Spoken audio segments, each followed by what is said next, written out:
তো hey guys, welcome to my new blog. তো আজকের ব্লগটা অন্যরকম করার চেষ্টা করলাম। এর আগে অনেক ব্লগ করেছি কিন্তু তেমন ভিউ আসেনি, তাই আমার আইডি রিচ এঙ্গেজমেন্ট ডাউন হয়ে গিয়েছিল। তাই আমি সম্পূর্ণ অন্যরকম একটা ব্লগ দেওয়ার চেষ্টা করলাম। আমার কাছে কিছুই নেই, না আছে ফোন, না আছে ভালো ক্যামেরা করে দেওয়ার কোনো লোক।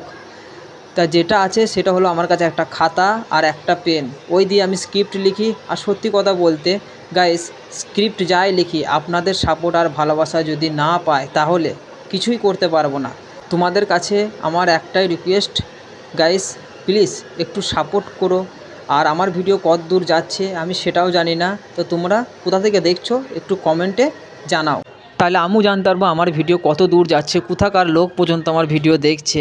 এটা জেনে ভাই নিজেকে খুব গর্বিত মনে করব। আর ফাইনালি একটা কথা বলতে আমি ভুলে গেছি ভাই, আমি আজকে এসেছিলাম চারমিনারের সাইডে, এখানে লোকজনের ভিড়, তো ভিড়টা এতটা পরিমাণ ছিল এইখানটায়, মানে আমরা যেতেই পারছিলাম না, কি বলবো। তো আমি একটা কথাই লাস্টে বলবো তোমাদেরকে, যে ভিডিওটা কেমন লাগলো কমেন্ট বক্সে জানাও। ততক্ষণের জন্য দেখা হচ্ছে নেক্সট ভিডিওয়। Tata bye bye. তো ভালো থাকবেন, সুস্থ থাকবেন, আল্লাহ হাফেজ।